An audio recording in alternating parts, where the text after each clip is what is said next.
వాడవాడల శ్రీరామనవమి వేడుకలు అంగరంగ వైభవంగా జరుగుతున్నాయి. భద్రాచలం సీతారామచంద్ర స్వామి ఆలయంలో ఈ వేడుకలు అంబరాన్ని అంటేలా సాగుతున్నాయి. శ్రీరామనవమి సందర్భంగా మరికొన్ని గంటల్లోనే రాములవారి కళ్యాణం కన్నుల పండుగగా జరగనుంది. ఇందుకోసం అన్ని ఏర్పాట్లు చేశారు అధికారులు.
ఉదయం 8 గంటల నుండి 9 గంటల వరకు ధృవమూర్తుల కళ్యాణం జరగనుంది. అనంతరం కళ్యాణమూర్తులను అందంగా అలంకరించి మిథిల మండపానికి తీసుకువెళ్తారు. అక్కడే ఉదయం 10:30 నుండి 12:30 వరకు సీతారాముల కళ్యాణం అంగరంగ వైభవంగా నిర్వహిస్తారు.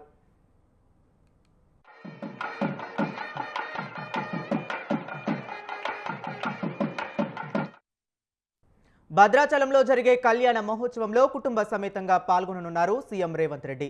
తెలంగాణ ప్రభుత్వం తరపున ఆనవాయితీ ప్రకారం ముత్యాల తలంబ్రాలు, పట్టు వస్త్రాలు సీతారామచంద్ర స్వామి వారికి సమర్పిస్తారు. మిథిల మండపంలో జరిగే కళ్యాణ మహోత్సవంలో పాల్గొంటారు ముఖ్యమంత్రి.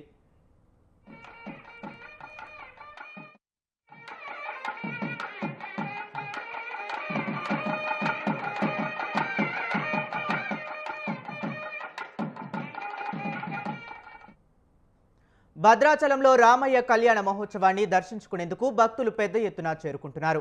ఇప్పటికే భక్తుల సంఖ్య భారీగా పెరిగింది. దేవస్థానం చాలా వరకు ఏర్పాట్లు చేసినా భక్తుల రద్దీ ఎక్కువ ఉండటంతో ఏర్పాట్లు సరిపోక ఇబ్బందులు పడుతున్న పరిస్థితి నెలకొంది. ఇక ఇదే అంశంపై మరింత సమాచారం మా కరెస్పాండెంట్ సుధాకర్ లైవ్ లో అందిస్తారు.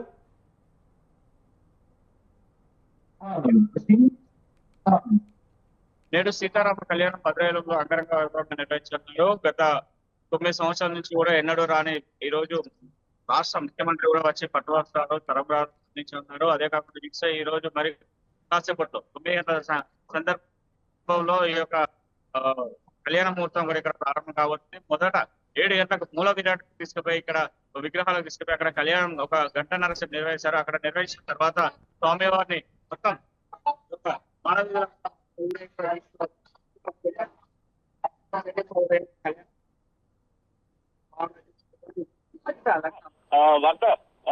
వధువర్లను జీలకర్ర బెల్లం కూడా పెట్టించి సీఎం హోదాల పట్టు వస్త్రాలు కూడా ఈ రోజు రేవంత్ రెడ్డి సమర్పించనున్నారు. ఏర్పాట్ల పైన కూడా దేవాదాయ శాఖ యంత్రంగా కూడా మొత్తం భారీ ఎత్తున కూడా ఈ యొక్క ఏర్పాట్లు కూడా చేయడం జరిగింది. ఇక్కడ వచ్చే పబ్లిక్ కూడా ఎవరికి కూడా ఎలాంటి ఇబ్బందులు లేకుండా అన్ని ఏర్పాట్లు కూడా నిర్వహించడం జరుగుతుంది. అదే కాకుండా చూస్తే ఈ యొక్క భద్రాద్రి కొత్తగూడెం జిల్లాలో కళ్యాణ మండపంలోని అభిజిత లగ్నంలోని శ్రీరామచంద్ర మహాప్రభు ఒకటి కానున్న సీతాదేవి శ్రీరామచంద్ర మహాప్రభు ఒకటి కానున్నారు. ఈ వేడుకల్లో చూసేందుకు ఇరు రాష్ట్రాల నుంచి కూడా పెద్ద ఎత్తున భక్తులు కూడా చేరుకొనున్నారు. భక్తులకు ఎలాంటి ఇబ్బందులు తలెత్తకుండా దేవాదాయ శాఖ యంత్రాంగం ఆధ్వర్యంలోనే ఏర్పాటు చేయడం జరిగింది. 9 ఏళ్ల తర్వాత కూడా తెలంగాణ రాష్ట్రం ఏర్పడిన తర్వాత కూడా మొదట ఒక సంవత్సరమే ఇక్కడికి కేసీఆర్ వచ్చి అప్పుడు మాజీ ముఖ్యమంత్రి కేసీఆర్ వచ్చి అప్పుడు పట్టు వస్త్రాలు తలంబ్రాలు సమర్పించడం జరిగింది. అప్పటి నుండి ఇప్పటి వరకు కూడా ఎవరు కూడా మళ్ళీ రాకపోవడంతో పాటు ఈసారి ముఖ్యమంత్రి వచ్చి అతను ఈ యొక్క పట్టు వస్త్రాలు తలంబ్రాలు కూడా సమర్పించనున్నారు. దీంతో పాటు చూస్తే ఈ యొక్క అభిజిత లగ్నంలోని చైతశుద్ధి నవమి అభిజిత లగ్న ముహూర్తానికి రాగానే సీతారామ తలలపై జీలకర్ర బెల్లం పెట్టి ఉంచుతారు. ఆ తర్వాత శ్రీరామదాసు చేయించిన 3 బొట్లు ఉన్న మంగళ సూత్రాన్ని సీతమ్మ వారి మెడలో కట్టడంతో పాటు కళ్యాణ వేడుకలో కీలక ఘటన ముగుస్తుంది. ముత్యాలతో కలిపిన భక్తులతో కోటితో తీర్చ ఉంచిన తలంబ్రాలను వధూవరులకు సీత మహాదేవి సమర్పించనున్నారు. తలంబ్రాలు ముగిసిన తర్వాత కూడా తాత్కాలికంగా ఈ యొక్క ఊర వీధిలో కూడా మొత్తం ఇక్కడ అమ్మవారిని స్వామివారిని మొత్తం ఊరేగింపుగా నిర్వహించడం జరుగుతుంది. ఈ యొక్క ఊరేగింపు తర్వాతనే ఈ యొక్క మొత్తం కూడా ఈ యొక్క ఘటన ముగినున్నాయి. ఇదే కాకుండా చూస్తే మొత్తం గతంలో చేసినప్పుడు పట్టు వస్త్రాలు కూడా సమర్పించడానికి కూడా సీఎం తానిష సీతారాముల కళ్యాణానికి పాలకులు వచ్చి ముత్యాల తలంబ్రాలు కూడా పట్టు వస్త్రాలు సమర్పించారు ఆనవాయితీగా వస్తుంది. ఇదే కాలం నుంచి కూడా తెలంగాణ రాష్ట్ర ప్రభుత్వం ఏర్పడిన 2016లో కూడా అప్పుడు ఉన్న మాజీ సీఎం చంద్రశేఖర్ రావు అప్పుడు తలంబ్రాలు ముత్యాల పట్టు వస్త్రాలు సమర్పించారు. కానీ మళ్ళీ 9 సంవత్సరాల తర్వాత తిరిగి ఇప్పుడు రేవంత్ రెడ్డి కూడా వచ్చి సమర్పించనున్నారు. దీంతో చూస్తే భద్రాద్రి కొత్తగూడెం జిల్లాలో కూడా ఎలాంటి అవాంఛనీయ ఘటనలు కూడా జరగకుండా భారీ ఎత్తున కూడా ఇక్కడ పోలీసు బలగాలం కూడా నిర్వహించడం జరుగుతుంది. ఈ యొక్క పోలీసులు కూడా సుమారు 1800 మంది పైచిలకు పోలీసులు కూడా పాల్గొనడం జరుగుతుంది. ఇక్కడికి వచ్చే భక్తులు కూడా ఎలాంటి ఇబ్బందులు లేకుండా చలువ పందులు కూడా ఏర్పాటు చేయడం జరిగింది. చలువ పందులతో పాటు ఇక్కడికి వచ్చిన వారికి మజ్జిగ తాగునీరు సరఫరా చేయడానికి కూడా పెద్ద ఎత్తున కూడా అన్ని ఇక్కడ కావాల్సిన ఏర్పాట్లు కూడా సమకూర్చడం జరుగుతుంది. ఇక్కడ రవాణా కూడా వచ్చిపోయేవారు కూడా ఎలాంటి ఇబ్బందులు కూడా ఉండకుండా చూద్దామని చెప్పేసి ఇక్కడ చెప్పడం జరుగుతుంది. దీంతో పాటు చూస్తే ఈ యొక్క ముత్యాల తలంబ్రాలు సమర్పించడంతో పాటు ఇక్కడ రానున్న మొత్తం రాష్ట్ర ముఖ్యమంత్రితో పాటు జిల్లా ఇన్ఛార్జ్ మంత్రులు అదే కాకుండా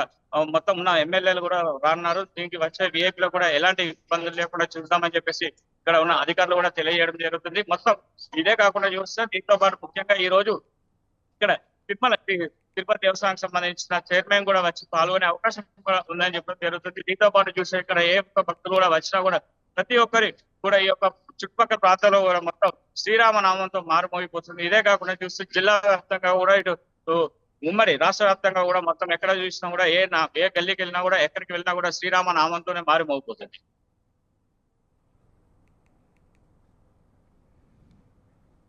ఓకే, థ్యాంక్ యూ సుధాకర్.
వాడవాడలో శ్రీరామనవమి వేడుకలు అంగరంగ వైభవంగా జరుగుతున్నాయి. భద్రాచలం సీతారామచంద్రస్వామి ఆలయంలో ఈ వేడుకలు అంబరాన్ని అంటేలా సాగుతున్నాయి. శ్రీరామనవమి సందర్భంగా మరికొన్ని గంటల్లోనే రాములవారి కళ్యాణం కన్నుల పండుగగా జరగనుంది. ఇందుకోసం అన్ని ఏర్పాట్లు చేశారు అధికారులు.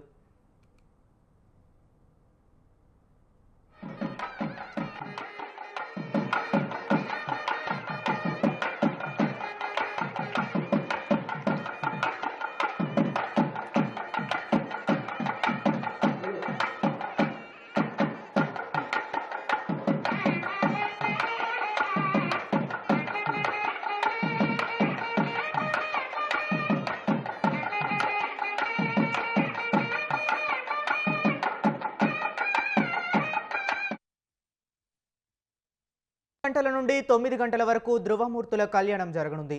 అనంతరం కళ్యాణ మూర్తులను అందంగా అలంకరించి మిథిల మండపానికి తీసుకువెళ్తారు. అక్కడే ఉదయం 10:30 నుండి 12:30 వరకు సీతారాముల కళ్యాణం అంగరంగ వైభవంగా నిర్వహిస్తారు.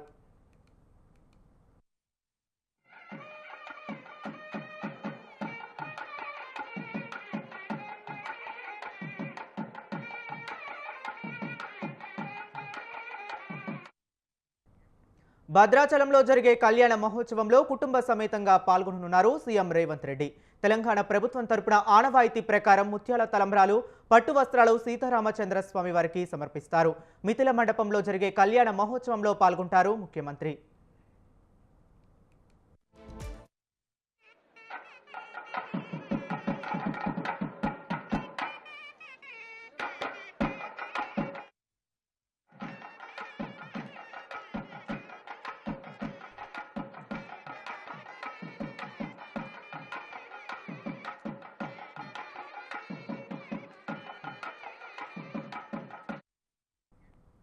భద్రాచలంలో రామయ్య కళ్యాణ మహోత్సవాన్ని దర్శించుకునేందుకు భక్తులు పెద్ద ఎత్తున చేరుకుంటున్నారు. ఇప్పటికే భక్తుల సంఖ్య భారీగా ఉంది. దేవస్థానం చాలా వరకు ఏర్పాట్లు చేసినా భక్తుల రద్దీ ఎక్కువ ఉండటంతో ఏర్పాట్లు సరిపోక ఇబ్బందులు పడుతున్న పరిస్థితి నెలకొంది. ఇక ఇదే అంశంపై మరింత సమాచారం మా కరెస్పాండెంట్ లైవ్ లో అందిస్తారు సుధాకర్. Thank you Harini. ఈ రోజు ఉదయం 9:30 ప్రాంతంలో ఇక్కడ భద్రాచలంలోనే సీతారాముల కళ్యాణ మహోత్సవం ప్రారంభం కాబట్టి ఒక సీతారాముల కళ్యాణ మహోత్సవం ముఖ్యంగా రాష్ట్ర ముఖ్యమంత్రి 9 సంవత్సరాల తర్వాత కూడా మొదటిసారి ఈ యొక్క రేవంత్ రెడ్డి పట్టు వస్త్రాలు పట్టుకొని అతని కుటుంబ సామెతగా వచ్చే పట్టు వస్త్రాలు తరంలో ఇక్కడ స్వామి సమర్పించుకొని ఉన్నారు. కాకుండా చూస్తే దీంతో పాటు చూస్తే ఈ యొక్క కళ్యాణ మహోత్సవం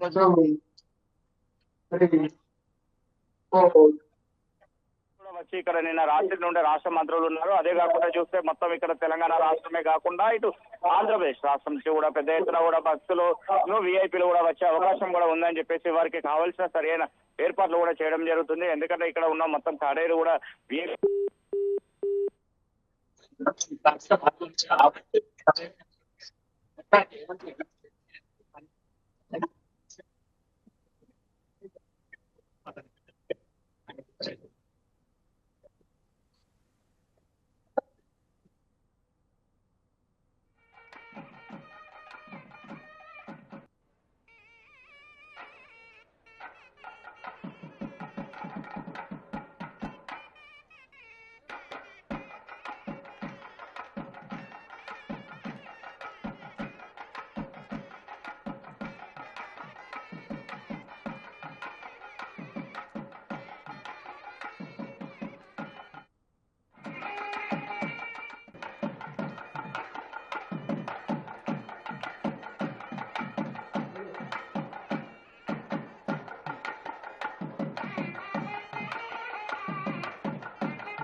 గతంలో చూస్తే ఎందుకంటే నిజాం కాలం నుంచి కూడా వస్తున్న నవాబుల కాలం నుంచి వస్తున్న తెలంగాణ ఏర్పాటు తర్వాత కూడా ఈ యొక్క అప్పుడున్న తానిష ఆ కాలంలో కూడా పాలకులు కూడా వచ్చి ముత్యాల తలంబ్రాలు వస్త్రాలు సమర్పించిన ఆనవాయితీగా వచ్చేది. కానీ అప్పటి నుంచి కూడా మళ్ళీ 9 సంవత్సరాల తర్వాత ఇప్పుడు మళ్ళీ రావడం జరుగుతుంది. ఇదే భద్రాద్రి కొత్తగూడెం జిల్లాకు సంబంధించిన సీతారామచంద్ర మహాప్రభుకు అందరూ కూడా ఇక్కడికి వచ్చి ఈ రోజు పెద్ద ఎత్తున కూడా వచ్చి మిథాలి స్టేడియంలో జరిగే సీతమ్మ వారి సీతమ్మ వారి కళ్యాణానికి సంబంధించిన మిథిల స్టేడియం ద్వారా వచ్చి వైకుంఠ ద్వారం ద్వారా రామయ్యకు చెందిన అయోధ్యగా అభిమానించే పండితులు కూడా కన్నుల పండుగ కూడా ఈ సుతంగా జరుగుతుందని చెప్పి చెప్తున్నారు. దేవాదాయ శాఖ ప్రిన్సిపల్ సెక్రటరీ శైలజ రామయ్య ప్రసాద్ తో పాటు కొంతమంది అర్చకులు కూడా సీతమ్మ వారిపై వచ్చి దేవాదాయ శాఖ కమిషనర్ శ్రీధర్ బాబుతో పాటు మరికొంతమంది అర్చకులు రాముల వారికి పూజించే వారికి కూడా చెప్పడం జరుగుతుంది. మొత్తం ఈ యొక్క గోల్కొండ నవాబుల తానిషా సందర్శించిన భద్రాచలం పట్టు వస్త్రాలు కూడా సమర్పించడం జరుగుతుంది. ఇదే కాకుండా చూస్తే ఇక్కడ వచ్చిన వారికి కూడా ఎలాంటి ఇబ్బందులు కలగకుండా ఉండాలని చెప్పేసి అన్ని ఏర్పాట్లు కూడా చేయడం జరుగుతుంది. ఈ యొక్క ఇప్పటి వరకు చూస్తే ఇప్పుడు ఇక్కడ ఉన్న ఖమ్మం జిల్లాకు సంబంధించిన ఇన్ఛార్జి మంత్రి వెంకటరమణ ఇన్ఛార్జి మంత్రి కూడా ఉన్నారు. అతనితో పాటు కాకుండా ఇటు జిల్లాకు సంబంధించిన ముగ్గురు మంత్రులు ఇప్పటికే ప్రధానంగా చూస్తే దేవాదాయ శాఖ మంత్రి కొండ సురేఖ కూడా వచ్చి ఇక్కడ ఉండడం జరిగింది. దీంతో పాటు చూస్తే ప్రిన్సిపల్ సెక్రటరీ కూడా ఈ యొక్క కళ్యాణాన్ని తిలకించే అవకాశం కూడా ఉందని చెప్పడం జరుగుతుంది. ఇక్కడికి వచ్చే భక్తులు కూడా సుదూర ప్రాంతాల నుంచి పోయి తెలంగాణ, ఆంధ్రప్రదేశ్, దాంతో పాటు ఛత్తీస్గఢ్, మహారాష్ట్ర నుంచి కూడా పెద్ద ఎత్తున భక్తులు తరలి రావడం జరుగుతుంది.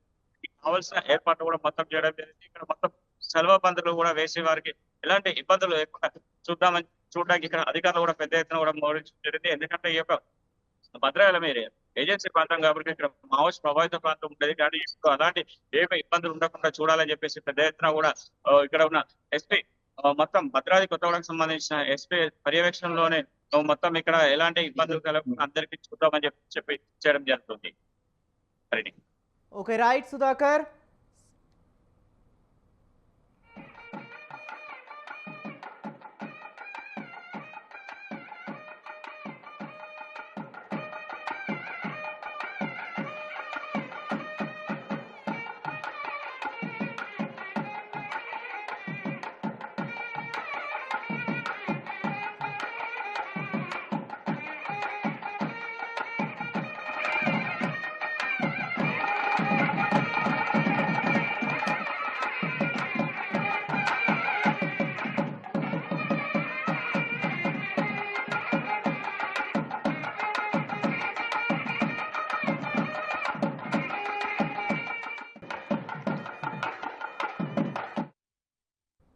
వాడవాడలో శ్రీరామనవమి వేడుకలు అంగరంగ వైభవంగా జరుగుతున్నాయి. భద్రాచలం సీతారామచంద్రస్వామి ఆలయంలో ఈ వేడుకలు అంబరాన్ని అంటేలా సాగుతున్నాయి.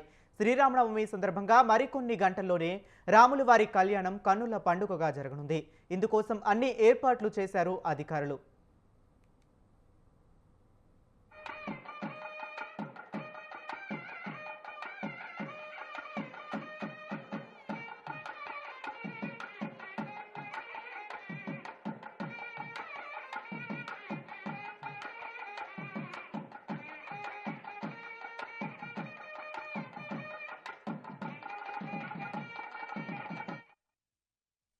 ఉదయం 8 గంటల నుండి 9 గంటల వరకు ధ్రువమూర్తుల కళ్యాణం జరగనుంది.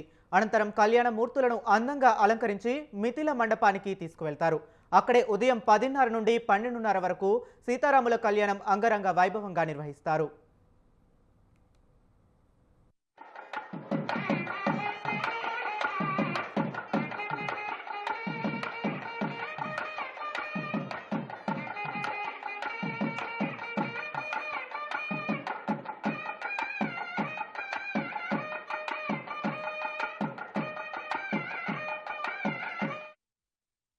భద్రాచలంలో జరిగే కళ్యాణ మహోత్సవంలో కుటుంబ సమేతంగా పాల్గొననున్నారు సీఎం రేవంత్ రెడ్డి.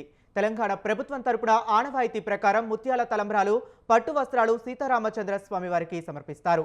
మిథిల మండపంలో జరిగే కళ్యాణ మహోత్సవంలో పాల్గొంటారు ముఖ్యమంత్రి.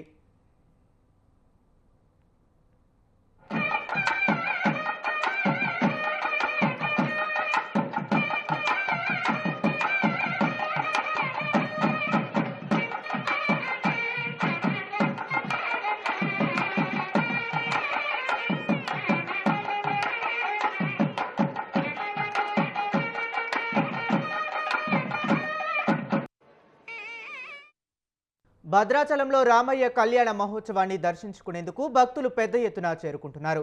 ఇప్పటికే భక్తుల సంఖ్య భారీగా ఉంది. దేవస్థానం చాలా వరకు ఏర్పాట్లు చేసినా భక్తుల రద్దీ ఎక్కువగా ఉండటంతో ఏర్పాట్లు సరిపోక ఇబ్బందులు పడుతున్న పరిస్థితి నెలకొంది.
భద్రాచలంలో రామయ్య కళ్యాణ మహోత్సవాన్ని దర్శించుకునేందుకు భక్తులు పెద్ద ఎత్తున చేరుకుంటున్నారు. ఇప్పటికే భక్తుల సంఖ్య భారీగా ఉంది. దేవస్థానం చాలా వరకు ఏర్పాట్లు చేసినా భక్తుల రద్దీ ఎక్కువగా ఉండటంతో ఏర్పాట్లు సరిపోక ఇబ్బందులు పడుతున్న పరిస్థితి నెలకొంది. దీనిపై మరింత సమాచారం మా ప్రతినిధి సుధాకర్ అందిస్తారు. దేశంలోనే ఎంత ఆధ్యాత్మికంగా భక్తి పర్వాలు వరజిల్లుతుందో ఈ యొక్క రాములోరి కళ్యాణానికి వచ్చిన భక్తులకు ఇక్కడ అరకొర సౌకర్యాలతో పాటు నానా ఇబ్బందులు పడుతున్నారు. రాష్ట్ర ప్రభుత్వం ఇక్కడ 2.5 కోట్ల రూపాయలు వేచించి వీరికి సరైన సౌకర్యాలు ఏర్పాట్లు చేస్తామని చెప్పినా కూడా ఎక్కడ పోయినా కూడా ఏ సౌకర్యం లేకనే ఇక్కడ వచ్చిన భక్తులు చాలా ఇబ్బంది పడి ఈ యొక్క కరకట్ట పైన పడుకోవాల్సిన పరిస్థితి కూడా వచ్చింది. వీరు ఉందామంటే రూము లేదు, స్నానం చేద్దామన్నా కూడా ఇక్కడ గోదావరిలో నీళ్ళు, వీరు బయటికి ఎక్కడికైనా వెళ్ళాలన్నా కూడా చాలా ఇబ్బంది అయిన పరిస్థితి ఎదుర్కొంటున్నారు. ఇక్కడ వచ్చిన కొంతమంది భక్తులను అడిగి తెలుసుకునే ప్రయత్నం చేద్దాం. వారి యొక్క మాటలైనా తెలుసుకుందాం. వారిని అడిగి మరింత తెలుసుకునే ప్రయత్నం తెలుసుకుందాం. చెప్పండి, మీరు ఎక్కడి నుండి వచ్చిండ్రు? ఇక్కడ మీకు రూములు కానీ మీరు కావాల్సిన ఏర్పాట్లు ఎలా ఉన్నాయి? ఇక్కడ చలవ పందులు కూడా ఏమైనా ఉన్నాయా? ఇక్కడ కొంతమంది ఉదయం నుండి వచ్చారన్నారు. మరి మీరు ఎండలో ఎక్కడ ఉన్నారు? ఎండలో ఇక్కడ ఉన్నామండి. మేము తూర్పుగోదా 500 కిలోమీటర్లు అండి. మేము అప్ అండ్ డౌన్ బళ్ళ మీద వస్తామండి. ఎప్పుడు కూడా ఇప్పటికీ నేను 23 సంవత్సరాల నుంచి నేను వస్తుంటామండి. ఎప్పుడు కూడా మాకు ఇంత ఇబ్బంది కాపాడలేదు. ఈ సంవత్సరం నిజంగా చెప్పాలి అంటే ఇంత బాధాకరం మాకు లేదు. మెయిన్ అదండి. సరే చెప్పండి పెద్దగా, ఇప్పుడు మీరు ఎన్ని సంవత్సరాల నుంచి వస్తున్నా అంటున్నారు కదా, ఇక్కడ పరిస్థితులు ఎలా ఉన్నాయి మీకు? 86 నుంచి వస్తున్నా. ఇటువంటి పరిస్థితి ఈ సంవత్సరం అంత బాధ ఎప్పుడు కూడా ఈ కట్ట మీద పండుకోవడం, ఇసుకలో పండుకోవడం, ఈ భూమి మీద పండుకోవడం.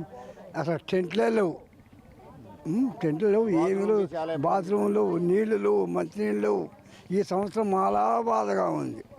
అది అంటే ఇక్కడ మీరు గత సంవత్సరం వచ్చినప్పుడు ఎలాంటి పరిస్థితులు ఉన్నాయి? అప్పటికిప్పటికి ఇంకా ఏమన్నా మారిందా? ఇంకేమన్నా మీరు కావాలనుకున్నా లేవా ఇక్కడ? అప్పుడు టెంట్లు కనుక అన్నీ చాలా బాగుంది. ఈ సంవత్సరం టెంట్లే లేవు, నీళ్ళ పరిస్థితి లేవు, నీళ్ళు లేవు. ఊరికి ఉచితంగా నీళ్ళు ఇచ్చే ప్యాకెట్లు అందించేవాళ్ళు రైతులు, భక్తులు ఇచ్చేవాళ్ళు. ఈ సంవత్సరం నీళ్ళు ఇచ్చిన వాళ్ళే లేరు, ప్యాకెట్ కూడా. ఇంత ప్యాకెట్ మంచినీళ్ళు ఇచ్చిన వాళ్ళే లేరు. 12 గంటలకు వస్తే మీ లైన్లో టిక్కెట్ లైన్లో అసలు మనుషులు పంపలా. 2 గంటలు 3 గంటలు ఆపేశారు. పిల్ల జల్లతో అల్లాడిపోయారు. గాలి లేక పిల్ల జల్లతో అల్లాడిపోయి ఎల్లా కదలలేక మంచినీళ్ళు కూడా లేవు మాకు. ఇక తానాలు చేస్తాకే సౌకర్యం లేదు, అది ఏమీ లేదు. శుభ్రంగా అసలు పనే లేదు ఇక్కడ. ఆడమ్మాక ఎలా చేస్తారు చెప్పండి? ఇక్కడ అసలు సౌకర్యం ఉంది? అసలు ఆడలో పక్కన మగోళ్ళ పక్కన చేతాకైనా సౌకర్యం ఉంది? ఇక్కడ నీళ్ళు లేవు. ఒక అతను నీళ్ళు లేవు, అసలు నీళ్ళు అన్నది లేవు. చూడండి, మాది ఏలూరు అండి, చెప్తున్నా, ఉన్నమాట చెప్తున్నా, ఏలూరు మాది. సౌకర్యం అన్నది లేదు. ఇక్కడ ఏ భక్తుల్ని ఎవరిని కదిలించినా కూడా ఈ యొక్క పరిస్థితి చాలా దారుణంగా ఉంది. ఇక్కడ మేము గతంలో కూడా వచ్చినాం, ఎప్పుడు వచ్చినా కూడా ఎప్పుడు కూడా లేని యొక్క దుస్థితి ఇక్కడ మాకు అవపడుతుంది. ఇకనైనా కూడా ఇప్పుడు వచ్చే భక్తులకు కూడా వారికి రేపు ఉదయం నుంచి కూడా ఎల్లుండి వరకు ఉండే పరిస్థితి కూడా ఉంటుంది. వారికైనా సరి అయిన ఏర్పాట్లు కూడా చేయాలని చెప్పి భక్తులు కోరుకుంటున్నారు. అదే కాకుండా చూస్తే ఇక్కడ వచ్చే 2.5 కోట్ల రూపాయలు రిలీజ్ చేసినామని చెప్తున్నారు. కానీ ఇక్కడ ఉన్న ఒక 2 సత్రాలు, ఒకటి సీతమ్మ, ఇంకోటి రామయ్య సత్రం తప్ప ఈ యొక్క 2 సత్రాలు ఇక్కడ ఉన్న ప్రైవేట్ లాడ్జ్లను కూడా ఇక్కడ ఉన్న గవర్నమెంట్ ఈవో వాళ్ళ ఆధ్వర్యంలో తీసుకొని జరిగింది. వారు వచ్చే వీఐపీలకే కేటాయిస్తున్నారు. కానీ సామాన్యమైన భక్తులకు ఎలాంటి సౌకర్యాలు లేకుండా వారు ఎండలో ఉండిపోవాల్సిన పరిస్థితి వస్తుంది. వాళ్ళు లాస్ట్కు బయటికి పోదామన్నా, బహిర్భూమికి పోదామన్నా కూడా వారికి లేని పరిస్థితి కూడా ఉంది. ఇక్కడ స్నానాలు చేద్దామని చెప్పి గోదావరిలో వచ్చి చూసినా కూడా గోదావరిలో స్నానాలు చేసే పరిస్థితి కూడా లేదు. ఎందుకంటే ఇటు పురుషులు కానీ మహిళలు కానీ ఒక్క కాడ చేయవలసిన పరిస్థితి కూడా ఉంది. వారికి దుస్తులు మార్చుకోవడానికి కూడా సపరేట్ రూములు కూడా కట్టేది గతంలో కూడా. ఇప్పుడు అలాంటి పందిర్లు కూడా అవి కూడా ఏం లేకుండా ఉన్నది. అదే కాకుండా చూస్తే ఈ యొక్క ఏరియా మొత్తం మీద చూస్తే మొత్తం చలువ పందిర్లతో పాటు మొత్తం ఎక్కడికక్కడ ఎప్పుడు కూడా నిండి ఉండేది. కానీ ఈ సంవత్సరం ఇక్కడ ఒక నియంత్రణ పాలనగా ఈవో చేసే ఒక అక్రమాలతో పాటు మొత్తానికి ఇక్కడ మొత్తం ఏ పని చేద్దామన్నా కూడా ఎవరికి కూడా చేయకుండా మొత్తం ఈవోనే అడ్డుకుంటున్నారని చెప్పేసి ఇక్కడికి వచ్చే భక్తులే కాకుండా ఇక్కడ ఉన్న అధికారులు కూడా అదే వాపోతున్నారు. కరకట్ట నుంచి భద్రాచలం కరకట్ట నుంచి కెమెరా పర్సన్ వినయ్తో సుధాకర్, స్వతంత్ర టీవీ.